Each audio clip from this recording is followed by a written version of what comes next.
নমস্কার বন্ধুরা, আপনাদের সবাইকে স্বাগত। আজকে ভিডিওতে আমরা জানাবো অন্নপূর্ণা ভাণ্ডারের প্রকল্পে ৩,০০০ টাকা কারা পাবেন না।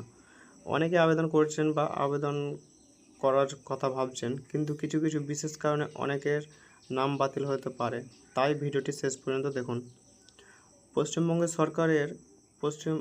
সরকারের অন্নপূর্ণা ভাণ্ডার প্রকল্পে প্রতি মাসে ৩,০০০ টাকা দেওয়া হচ্ছে যোগ্য মহিলাদের, তবে সবাই এই সুবিধা পাবেন না। সরকারের কিছু নির্দিষ্ট নিয়ম বেঁধে দিয়েছে এবং জেনে নিন কারা টাকা পাবেন না। সরকারি চাকরিজীবী মহিলা হলে টাকা পাবেন না। কেন্দ্রীয় বা রাজ্য সরকারের পেনশন পেলে এই প্রকল্পের সুবিধা মিলবে না। সরকারি রাজ্যপ্রাপ্ত শিক্ষা প্রতিষ্ঠানের শিক্ষক বা কর্মচারী হলে আবেদন গ্রহণ করতে হবে। যারা ইনকাম ট্যাক্স দেন তারা এই প্রকল্প পাবেন না।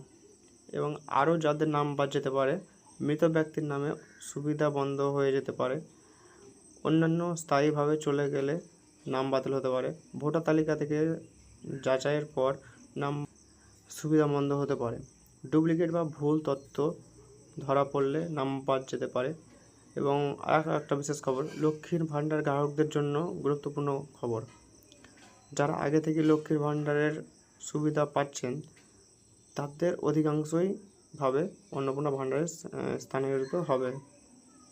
তবে যাচাইয়ের সময় কোনো সমস্যা ধরা পড়লে টাকা আটকে যেতে পারে। বন্ধুরা, আপনারা যদি অন্নপূর্ণা ভাণ্ডারের সুবিধাভোগী হন তাহলে অবশ্যই আপনার আধার, ব্যাংক অ্যাকাউন্ট এবং অন্যান্য তথ্য সঠিক আছে কিনা যাচাই করে নিন।